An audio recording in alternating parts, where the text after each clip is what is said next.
On appelle ça la stratégie du billard à trois bandes. Alors qu'est-ce que c'est? Alors comme la définition, là c'est marqué, billard à trois bandes désigne une stratégie mise en place pour arriver à ses fins de façon détournée. Voilà, donc il faut être très très prudent quant à notre interprétation des, des éléments que nous avons, qui sont mis à notre connaissance. Il y a une opération gigantesque qui est mise en place de manipulation où chacun doit jouer son scénario. Je ne crois pas que Macron agisse seul et isolé.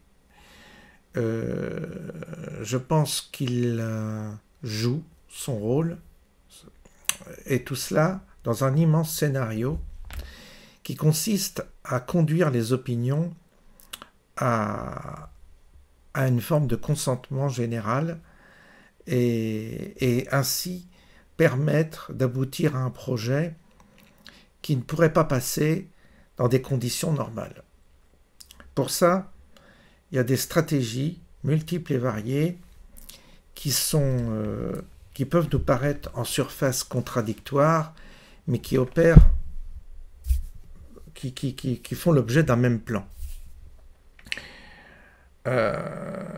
Ceux qui mettent en place cette stratégie envoient énormément de confusion. Et cette confusion, elle passe par les médias, bien entendu. Il peut y avoir des éléments qui nous paraissent contradictoires, comme pour le Covid, souvenez-vous, mais tout est orchestré pour conduire la majorité des personnes, les conduire vers une forme de moralité qui se ressemble, la même moralité, avec un discours sur le bien et le mal. Et ainsi, ayant mis en place cette moralité, ce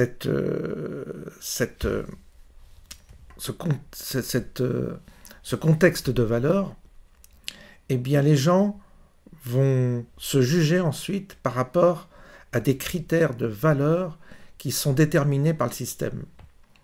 En gros, vous allez avoir les pros et les contre-Poutine. C'est déjà mis en place par le gouvernement par rapport au Rassemblement national. Leur stratégie, c'est d'éliminer le Rassemblement national comme force d'opposition. Pour LFI, ils vont faire la même chose, c'est-à-dire tous les éléments qui sont susceptibles de faire barrage à la stratégie de guerre vont être diabolisés par un processus progressif d'élimination par la morale.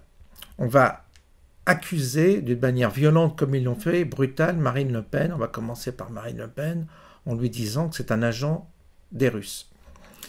Comme on a fait avec Trump quand la CIA a monté entre lui un faux dossier pour dire que c'était un agent qui était soutenu par la Russie. Après 2 ans d'enquête, il s'est avéré que c'était faux. Mais ça lui a fait beaucoup de mal. Ça l'a freiné, je dirais, dans sa politique. Et là, en France, ils vont déjà éliminer les adversaires de cette manière-là.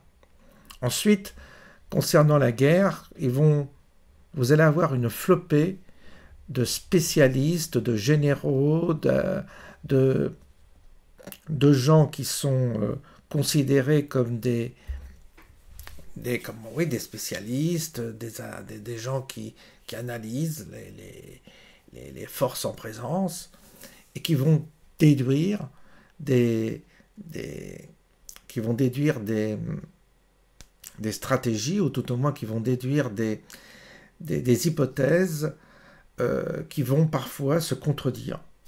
Donc vous ne saurez plus où vous en êtes. Parce qu'il y en a un qui vous dira blanc, l'autre qui vous dira noir. Vous ne pourrez plus vous fier à un discours de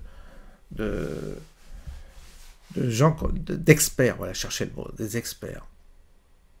Vous avez eu un défilé d'experts pendant le Covid.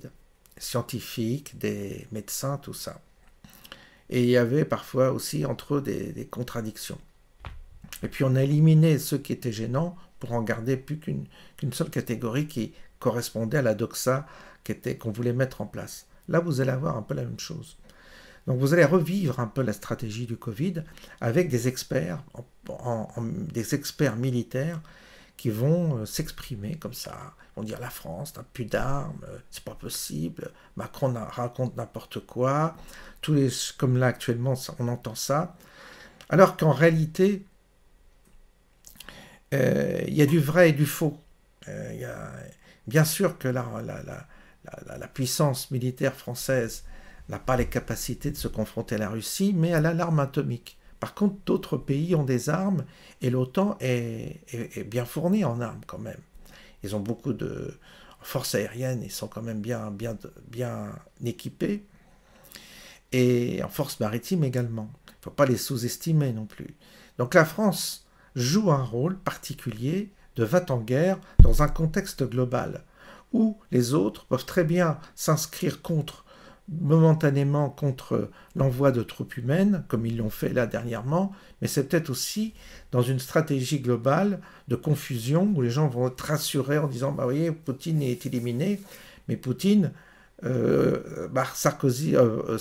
Macron est éliminé, mais par contre, les autres ne veulent pas y aller.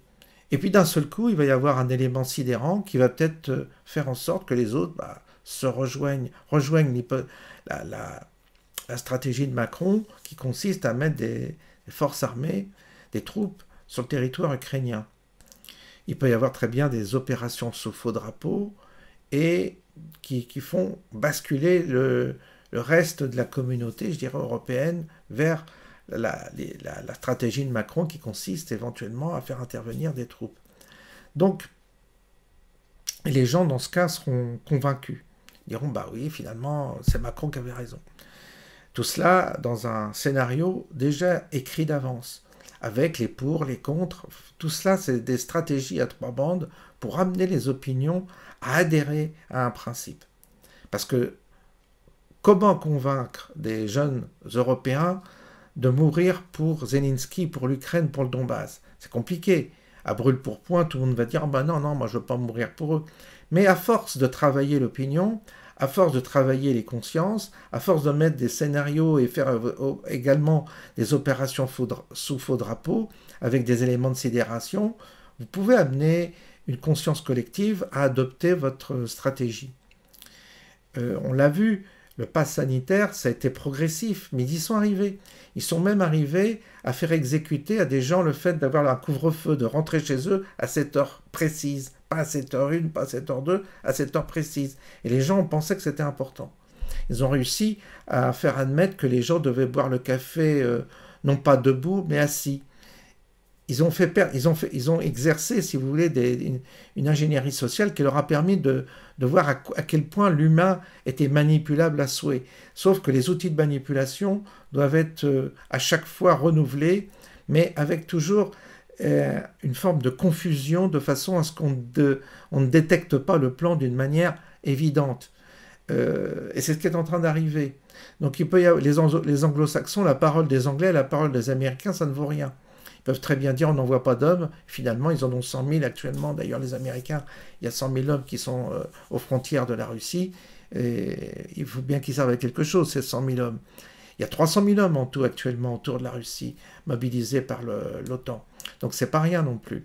Donc vous voyez, tout ça ce sont des méthodes et des instruments subtils qui consistent à faire capituler l'opinion vers un processus de guerre qui les amènerait à accepter, à consentir, à aller se battre.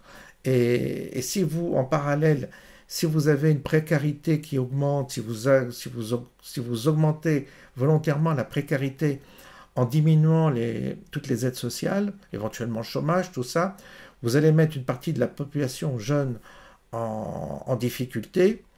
Et si vous leur offrez si vous les offrez un poste militaire, si vous les engagez dans l'armée avec des salaires importants, ils vont peut-être basculer en disant bah, finalement, je suis en galère, tout ça. Si on me donne 3 000 ou 4 000 balles par mois pour aller me battre en Ukraine, bah, je vais y aller. et puis je vais envoyer l'argent dans ma famille pour faire vivre ma famille. C'est pas exclu. Il peut y avoir comme ça des stratégies multiples et variées mises en place pour conduire une population à un conflit militaire. Maintenant, la question, c'est les Russes. Quelle attitude vont-ils avoir? Moi, je pense que les Russes sont très intelligents et très doués pour décrypter la stratégie trompeuse qui est actuellement mise en place autour d'eux. Ils savent très bien que les Européens, que les Américains ne veulent pas négocier, et que Soros l'avait dit qu'il fallait détruire et affaiblir la Russie. Tout au moins l'affaiblir, pas forcément la détruire, mais l'affaiblir, et éventuellement la démanteler. Donc Soros, c'est la voix de son maître, c'est le grand Manitou. Et donc, le plan, il est là, l'intention est là, et les Russes le savent. Donc c'est pour ça qu'ils sont prudents, c'est pour ça qu'ils avancent comme ça, et qu'ils ne s'emportent pas, qu'ils ne réagissent pas toujours au premier degré, parce qu'ils savent que un piège leur est tendu, et que ce piège les entraîne vers une escalade de la violence, et qui les amènerait éventuellement à utiliser l'arme atomique. Et là, on part dans un autre délire. Mais dans un premier temps, peut-être que les Occidentaux espèrent que l'arme atomique russe ne sera pas utilisée par crainte d'un embrasement généralisé. En tous les cas, on voit bien que tirer des conclusions rapides de ce que l'on voit à la télévision et d'en tirer tout de suite des conclusions sans réfléchir, sans prendre de la distance, sans analyser, on est sûr de se tromper. Il faut décoder. Il faut décoder les stratégies en place, il faut les analyser, les reprendre, les remettre en jeu, parce que tout ça est complexe et compliqué, mais ça fait partie du discernement. Et ça fait partie aussi de l'intelligence humaine capable, justement, de comprendre son adversaire pour mieux le combattre. C'est pour ça que s'enflammer, comme l'on fait parfois, ou se précipiter sur une interprétation facile, en général, on se trompe. Donc il faut bien voir où on va et dans quel temps on est dans ce processus, où on est situé au niveau espace-temps.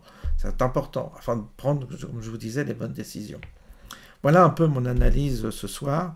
On y reviendra parce que c'est important déjà de savoir que le plan, que tout cela est un scénario avec des éléments contradictoires, avec des acteurs, nous avons des acteurs qui nous manipulent, et derrière, il y a une intention claire et nette. Mais tout ce théâtre devant nous est fait pour nous manipuler nos consciences, nos esprits, et nous conduire vers un processus, presque un processus qui nous enferme dans une interprétation fausse. Voilà.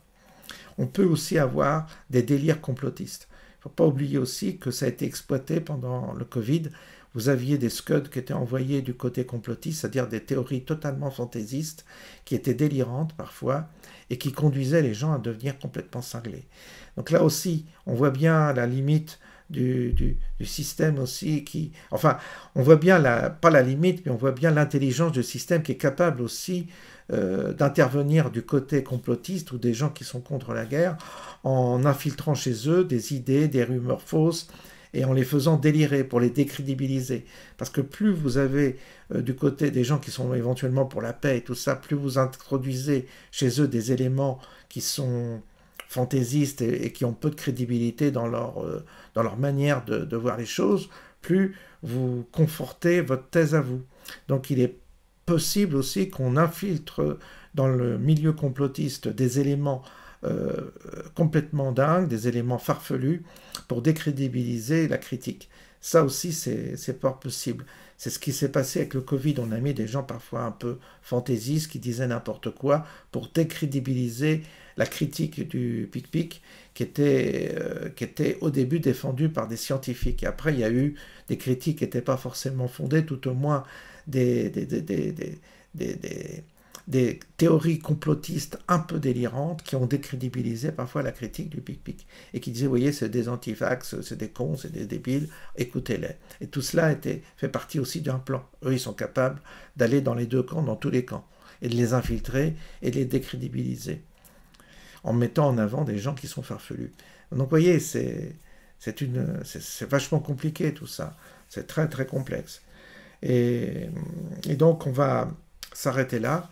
On va aller se coucher, là, c'est l'heure d'aller au lit. Et puis on reviendra progressivement sur tous ces éléments en essayant de ne pas sombrer dans le catastrophisme non plus, en essayant pour l'instant, euh, en essayant de garder la tête froide, de garder un équilibre psychologique, et puis aussi de se préparer s'il le faut, parce que euh, la peur n'évite pas le danger, donc si on a un véritable danger qui arrive, eh bien c'est bien aussi de l'analyser, de quelle nature va-t-il être, et de se préparer en conséquence. Voilà. Je vous souhaite une bonne nuit et je vous dis à bientôt.